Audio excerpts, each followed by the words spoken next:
बच्चों, आज मैं आपके लिए साइंस का बहुत ही रोचक एक क्वेश्चन लेके आई हूँ और ये वो प्रश्न है जो अक्सर आप भी सोचते होंगे और शायद आपको इसका सही से आंसर नहीं मिल पाता होगा। प्रश्न है बच्चों कि हम खर्राटा क्यों लेते हैं।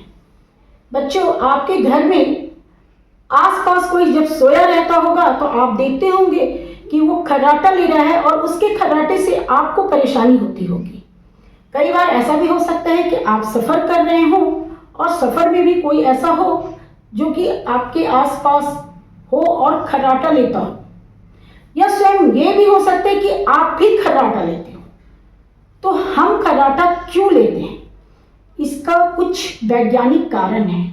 तो आज इन्हीं कारणों को, आज के क्लास में मैं आपको इन्हीं कारणों को अच्छे से बताने जा रही हूँ। बच्चों, दरअसल खर्राटे लेना एक बहुत ही सामान्य प्रक्रिया है, लेकिन इसके पीछे का विज्ञान हमारे श्वसन मार्ग यानी कि एयरवे से जुड़ा हुआ है।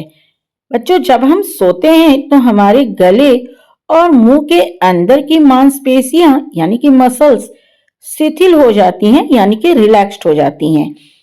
जब हवा इन ढीले टिश्यूज के बीच से होकर गुजरती है तो उनमें कंपन यानी कि वाइब्रेशन पैदा होता है, जिससे खर्राटों की आवाज निकलती है। अगर कुछ कारणों पर ध्यान दें तो सबसे पहला कारण है शारीरिक। बच्चों, कभी कभी नाक की हड्डी टेढ़ी हो या नाक में सूजन हो तो हवा का रास्ता रुकता है और खर्राटे की आवाज आने लगती है। कुछ लोगों का तालू, जिसे कि इंग्लिश में सॉफ्ट पैलेट बोलते हैं, नीचा और भारी होता है, या उनके टॉन्सिल बड़े होते हैं जो हवा के रास्ते को संकरा कर देते हैं। बच्चों, कभी कभी सोते समय जीभ का पीछे की ओर गिर जाना भी हवा को रोकने का काम करता है। एक स्थिति और है पीठ के बल सोना। पीठ के बल सोने से यानी कि इस स्थिति में गुरुत्वाकर्षण यानी कि ग्रेविटी के कारण गला और जीभ पीछे की ओर दब जाते हैं, जिससे खर्राटे की आवाज बढ़ जाती है। कभी कभी गले के आसपास जरूरत से ज्यादा चर्बी हो जाने से यानी कि फैट हो जाने से यह फैट हवा के मार्ग में दबाव डालती है। और एक और कारण है बच्चों, बहुत बड़ा कारण है नशीले पदार्थों का सेवन। सोने से पहले कुछ लोग नशीले पदार्थों का सेवन करते हैं, जिससे कि गले की मांसपेशियां मसल्स जरूरत से ज्यादा शिथिल हो जाती है, जिससे कंपन बढ़ जाता है। कभी कभी बहुत ज्यादा थकान होने पर भी मसल्स बहुत ढीला हो जाता है, जिसके कारण खर्राटे की आवाज आती है।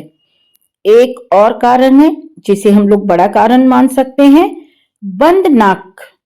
व्यक्ति को मुंह से सांस लेनी पड़ती है जब उसका नाक बंद हो जाता है। कभी कभी सर्दी, जुकाम, एलर्जी वगैरह ज्यादा बढ़ जाए तो नाक प्राय बंद हो जाती है और ऐसे में व्यक्ति को नाक की जगह मुंह से सांस लेनी पड़ती है, जो कि खर्राटा लेने का बड़ा कारण बन जाता है। स्लीप एपनिया, यह भी एक और बड़ा कारण है खर्राटे का। यह एक गंभीर स्थिति है बच्चों, जिसमें सोते समय सांस बार बार रुकती है और शुरू होती है। अगर खर्राटे बहुत तेज हैं और साथ में दिन में भी थकान है तो यह इस बीमारी का संकेत हो सकता है। तो बच्चों, आपके दिमाग में जो ये प्रश्न घूमता था कि हम खर्राटा क्यों लेते हैं, आज इस वीडियो को देखने के बाद आपको अच्छे से समझ में आ गया होगा कि हम खर्राटा क्यों लेते हैं और इसका वैज्ञानिक कारण क्या है। तो बच्चों, आज का क्लास यहीं पे खत्म करती हूँ। नेक्स्ट क्लास में मैं बच्चों फिर आऊंगी आपके लिए साइंस का कोई एक्सपेरिमेंट, कोई प्रोजेक्ट या कोई रोचक क्वेश्चन लेकर। लेकिन तब तक के लिए बच्चों, बाय बाय।